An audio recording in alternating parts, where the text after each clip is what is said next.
श्रीमद् भगवद गीता का अध्याय 6 और श्लोक संख्या 18 का भी हम पाठ करेंगे। यदा विनियतं चित्तम् आत्मन्ने अवतिष्ठते, यदा विनियतं चित्तम् आत्मन्ने अवतिष्ठते, निष्प्रियः सर्वकामेभ्यो युक्त इति उच्यते तदा। निष्प्रियः सर्वकामेभ्यो युक्त इति उच्यते तदा। यदा विनियतं चित्तम् आत्मन्ने अवतिष्ठते, निष्प्रियः सर्वकामेभ्यो युक्त इति उच्यते तदा। भगवान इस श्लोक में एक योगी की जो मन की स्थिति होती है उसका वर्णन करते हैं। यदा विनियतम चित्तम, यानी जिस योगी ने जिस काल में अपने मन को पूर्ण रूप से अपने वश में कर रखा है और आत्मन्ने अवतिष्ठते, उसकी चेतना आत्मा में स्थित है, साथ ही साथ निष्प्रिय सर्वकामेभ्यो, निष्प्रिय कहते हैं लालसा या चाह को, किसी चीज़ की चाह होना। निष्प्रिय सर्वकामेभ्यो, यानी कि ऐसे योगी ने हर प्रकार की कामनाओं का त्याग कर दिया है। जब तक एक योगी के मन में किसी भी प्रकार की भौतिक कामना बनी रहेगी तब तक उसका चित्त आत्मा में या परमात्मा में स्थित नहीं होगा। भौतिक जीवन में भी हम जिस वस्तु का गहरा चिंतन करते हैं तो हमारा मन वहीं अटक जाता है, ठहर जाता है, फिर चाहे कहीं भी हो। इसलिए कहते हैं आप वहीं हैं जहाँ आपका मन है। एक योगी निष्प्रिय सर्वकामेभ्यो, सर्वकामेभ्यो मतलब इस संसार के सुखों के प्रति तो वो अनमना होता ही है, निष्प्रिय होता ही है, पर साथ ही साथ किसी रीति सिद्धि की भी वो कामना नहीं करता। तो भगवान यहाँ कहते हैं युक्त इति उच्यते तदा। श्लोक के शुरू में आया था यदा शब्द और अब आया है तदा शब्द, यानी जिस समय जिस काल में ऐसा योगी अपने मन को पूर्णतः वश में कर लेता है और अपनी चेतना को आत्मा में स्थित कर लेता है और समस्त प्रकार की कामनाओं से मुक्त है, उस समय समझना चाहिए एक योगी भगवान से युक्त हो गया, योगी कहलाने के योग्य हैं। और ये स्थिति सामान्य व्यक्तियों द्वारा संभव नहीं, क्योंकि सामान्य व्यक्ति इस संसार में ही नाना प्रकार की कामनाएं करते हैं। स्वाभाविक सी बात है, जिस व्यक्ति ने अपने आप को शरीर मान रखा है तो शरीर की तो कई प्रकार की आवश्यकताएं होती हैं।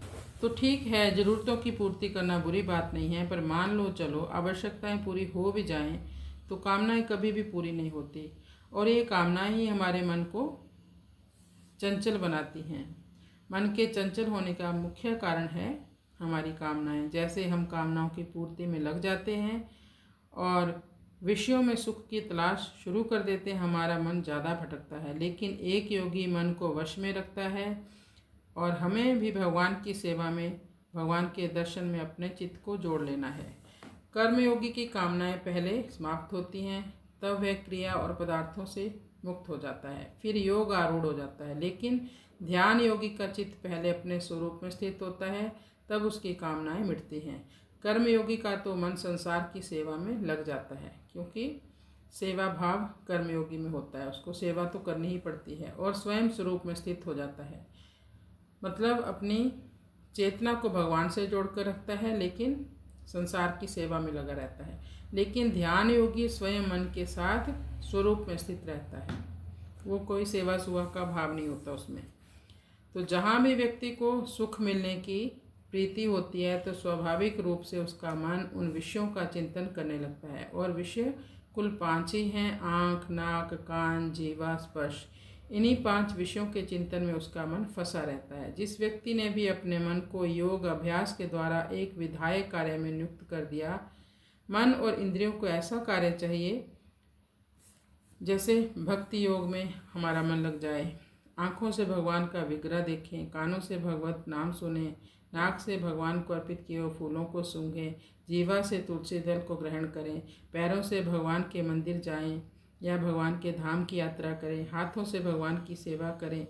इस प्रकार से भगवान की सेवा में लगे रहने से हमारा मन और हमारी इंद्रियां स्वाभाविक रूप से ही वश में हो जाती हैं, उन्हें फिर कुछ उसके लिए ज़्यादा सहयोग करना नहीं पड़ता, वो अपने आप भगवान में चली जाती हैं। तो चित्त की भी 5 अवस्थाएं होती हैं। पहली है मूढ़, फिर क्षिप्त, विक्षिप्त, एकाग्र और निरुद्ध। मूढ़ अवस्था में मन सुस्त होता है, आलसी होता है, मन में ऊर्जा की और एकाग्रता की कमी रहती है। और दूसरी है क्षिप्त अवस्था। इस अवस्था में मन में चंचलता होती है, शांतपना रहता है, इंद्रियों के अधीन होता है मन। ये सबसे मूढ़ और क्षिप्त अवस्था है, जो सबसे निम्न अवस्था है ये। फिर है एकाग्र अवस्था।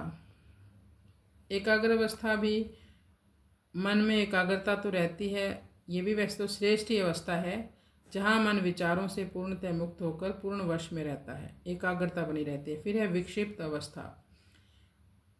इसमें मन तो सक्रिय होता है, पर विचारों और आंतरिक भावनाओं में उलझन बनी रहती है, उच्च आध्यात्मिक अनुभव होते हैं इसमें। फिर है निरुद्ध अवस्था। निरुद्ध अवस्था सबसे श्रेष्ठ अवस्था है, जहाँ मन विचारों से पूर्णतः मुक्त होकर पूर्ण वश में रहता है। इसे समाधि की अवस्था भी कहते हैं। तो ज़्यादातर योगी लोग जो हैं वो निरुद्ध अवस्था में ही स्थित रहते हैं। कृष्णाय वासुदेवाय हरे परमात्मने प्रणतक्लेशनाशाय गोविंदाय नमो नमः।